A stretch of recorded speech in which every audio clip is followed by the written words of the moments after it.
As we all know, ministries like Answers to Genesis are driven by donations from Christians who are worried that society is falling apart and that only Ken Ham can save them from not only atheists like me, but liberal Christians as well. As CEO and founder of Answers in Genesis, the Creation Museum, and the Ark Encounter, I'm excited to share about this year's end-of-year campaign. I You know, bet the you ministry are. of Answers in Genesis directly impacts over 30 million people every year. Think about that. Answers in Genesis impacts 30 million people a year. That's almost the entire population of Canada. It's almost the entire population of California. It is like 8% of Americans are being impacted directly by Ken Ham and his ministry. I know that front-facing, it's like the Ark Encounter and the funny news show that he does and the Creation Museum. But what he's secretly been doing behind the scenes is building an empire of being one of the largest providers of homeschool materials in the world. And they have a streaming service now, Answers TV, where no one's paying attention to the kind of stuff they put up there because no one else is subscribed. 30 million people a year. Let's carry on. And even more indirectly through the many outreaches of the ministry. And since they've been opened, the Creation Museum and Ark Encounter have welcomed over 10 million guests. 10 million guests to the Creation Museum and the Ark Encounter. Understandably, I feel like there's going to be some doubling up there. I don't know that it's 10 million unique individuals. Maybe it is. But it's a lot of people who've been through his little Kentucky attractions. Now, last year, as part of our end-of-year fundraising project, we raised funds to produce the world's largest indoor model of first-century Jerusalem. So this was news to me. I hadn't actually heard this. I do try and follow pretty closely, but what they're telling us is that the next expansion of the Ark Encounter site is going to be he's going to show us this whole big thing about Jerusalem, which, wow, they are creating quite a Disneyland-style complex over there. Our design staff and researchers have been working on this enormous undertaking in addition to all the other projects in which they are involved.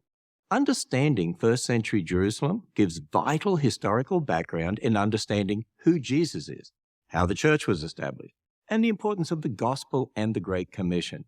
This model will actually be about 2,000 square feet, divided into 3 large sections so people can walk around and see everything clearly. And we'll have a program running using various types of technology to teach about the city and follow the... I like Kenny's still a boomer. We're going to have various types of technology. That's as specific as Ken ever gets. Life and teachings of Jesus as the God-man. It looks a little bit like, actually, Star Wars Trench Run right now, but that's fine. Kind of funny. As our designers have developed this project, we all realized, far more than we expected, how important this is to teach to the coming generations. Now, I am also sure that it'll be great that all the Jewish Americans who will come and visit your site, I'm sure that their perspective on first century Jerusalem is going to be very carefully adhered to and looked after, and it won't be some kind of Christianized version of the Jewish history of the first century at all. If Ken Ham is anything, it's historically accurate. That's what they really adhere to. That's going to be great. This leads me to our 2022 end-of-year matching. Okay, so that's the project they're working on right now. And it looks like it's getting close to done. We'll see. Gift challenge. You know, it's one thing to design and fabricate such a model with all that teaching, but quite another to be able to house it. Many of our talented... So last year, we raised however much money they raised last year to build the thing, but then, whoops, slipped our mind. We need to put our 2,000 square foot model somewhere. Oopsie, poor planning. Maybe you donors can help us get out of a jam. Staff worked countless hours to come up with the best way to construct a building for this unique and powerful exhibit to fit in with the Ark attraction. At the same time, as part of the planning, to be able to accommodate possible future big attractions, like the Tower of Babel. Like the Tower of Babel. So at least this year, he started to admit that is something they've been working on. They are working on building a Tower of Babel, because no one sees the irony in the fact that, according to their story, building the Tower of Babel, God was angry about them doing that. But let's definitely recreate that. Good call. To do that, we needed to plan for a welcome center with a new shuttle loading and unloading area where guests would arrive from the parking lot. Okay, so one thing that annoys me, you can see this overhead shot here. one of the things that Ken Ham and the Answers in Genesis has done is they have, because of all their tax problems, and you can follow my channel and get lots of videos about different tax implications of what they've been doing. They have not been directly taking tax dollars, so don't say that because that's just wrong. It makes them feel vindicated to be when we're wrong about that. But they have taken tax breaks to the tunes of tens of millions of dollars. And one of the things that they did was they created two different companies. So Answers in Genesis runs part of the park, and that's a non-profit company, so that because of their religious exemptions, they don't have to hire LGBTQ people. They don't have to hire anyone who won't sign their statement of faith. They are allowed to not allow their janitors to have sex outside of marriage. That can be part of their employment contract, because everything inside the park, once you pass through what you can see are the gates, that's all ministry. However, the parking lot and these buses, which is the only way to get there, that is a for-profit company called, I believe it's called Ark Encounter, or I forget what it's called, or Ark Tours, or Ark something. And I should have looked that up. But anyway, there's a for-profit company that runs the gate. And that company can get all the tax breaks, and so they can double dip, right? So anything that is not available to religious organizations, that they take advantage of those tourism dollars, for example, and things like that from the for-profit parking lot. But if they want to discriminate and do other things that the state wouldn't normally allow, they have the non-profit part of the organization deal with. Seriously, this is how they've organized themselves. And so whenever I see the buses driving in, that's always what I think of. This enables them to have their cake and eat it too on all things tax and government related. Now, our designers, in conjunction with construction engineers, architects, came up with an efficient plan to incorporate the building for the Jerusalem model as a part of the Welcome Center at the Ark. So again, I'm guessing that you have to still go through those gates, though, to get to the nonprofit section to get into this building. But actually, it's a reasonably nice design. And the joke I wanted to get, the Ark section is for loading and unloading only. Our end-of-year campaign to fund this combined Jerusalem model building and Welcome Center is $20 million. $20 million. Okay. So how big an organization do you think Answers in Genesis is? They made a little oversight, or didn't at least reveal to their donors what the plans were going to be. Oh, shoot, we built this model Jerusalem. Now we decided that the best way to do this, and we didn't think about it before, was a $20 million building. Do we raise that through a bond? Do we use the profits from the Ark Encounter and any of those kind of things? No. How do we do this? We need to continue to soak our donor. But I'm thrilled to share that a family foundation and another supporter have stepped forward to make an $8.5 million matching gift commitment. That means every donation you make towards this end-of-year campaign will be matched dollar for dollar up to $8.5 million through December 31st. So I gotta like the driving of the timing as well. Now, it's a huge deal in churches, the end-of-year giving, because a pragmatic person who goes to church actually wants to do a bunch of their giving in that previous tax year so that they can get the maximum tax-free benefits on that. It's not talked about a lot, but it's a huge drive, always is. And Ken Ham is playing on a lot of that. A lot of people are looking for every dollar that a person can afford to give to the church in that last year so it can be a tax write-off. It's a place to do. Ken Ham's serving this up. Man, we got a donor, the first $8.5 million, for this building is going to be matched. I encourage you to make a gift today towards this impactful project that will influence millions of people for the kingdom of Christ. Thank you. All right.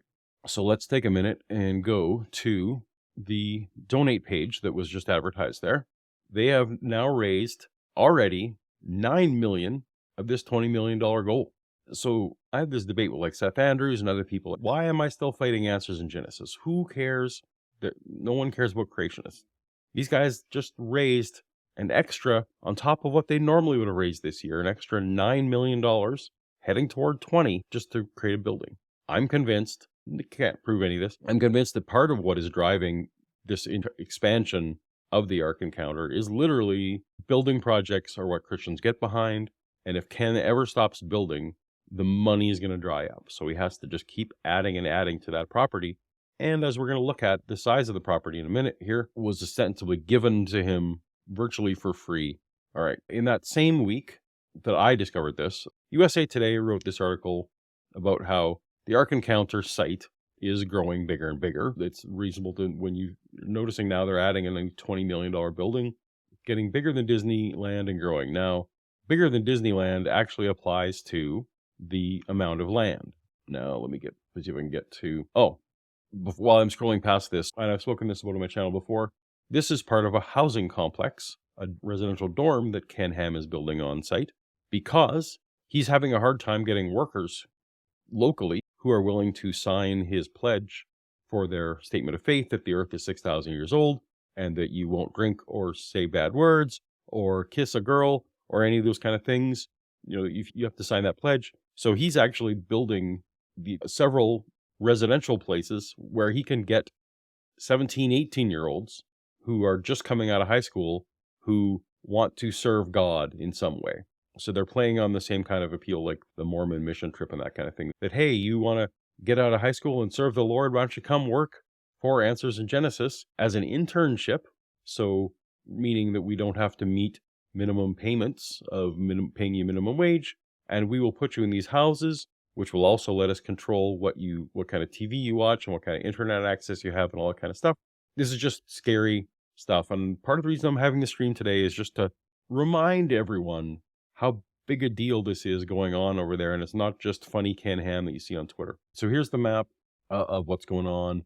And you can see the existing buildings are here in gray. You can't see my cursor, but the arc is sort of at the third here in the gray. They're adding future expansions, phase 1, 2, and 3. So as you can see, USA Today is correct. They are planning to sprawl past the size of Disneyland in Anaheim. So it's not bigger than Disney World in Florida yet, because that is actually a scaled up version of Disneyland Anaheim. But yes, on a square footage basis, their plans are now surpassing what's happening in Disney World. This article also started talking, of course, about some of the controversies that the arc has had. I think those are well covered on my channel, so I don't need to get into that. But okay, so this is getting big. Now let's roll into some other silly website. All right, let's roll into something else that happened last week that I didn't know about. There is a Toyota headquarters in Kentucky, in Erlanger, Kentucky. Look at that. It's pretty great. In fact, let me here. And let's look at these. Can we look at all the photos? 3. So this is a building that used to be owned by Toyota that now Ken Ham has just straight up bought for $31 million. They just had $31 million in their coffer by not paying safety tax, which is another thing they avoided paying the safety tax for the fire and the police services that were needed, because when they made the front parking lot to be for profit, that doesn't actually sell tickets, and the tax for the safety services is on a per ticket basis. And so now the behind the wall thing, because they're ministry, they don't have to pay the ticket tax. Again, they're just avoiding all these taxes all straight up. But no, they bought this Toyota headquarters nearby the Ark for $31 million. And that's fine. Go ahead, buy. But you know what it's for? It's for a school. Ken Ham is starting a Answers in Genesis school in that building. Now, they're going to also be moving Answers TV headquarters there, which is their streaming service. I don't know what kind of headquarters that needs. Maybe they actually have servers that need a place to be. I'm not sure. But quietly, and this is the only article I can find about it anywhere, quietly Ken Ham bought Toyota headquarters so that they can start a school. Right? This is an empire now, right? They're getting big.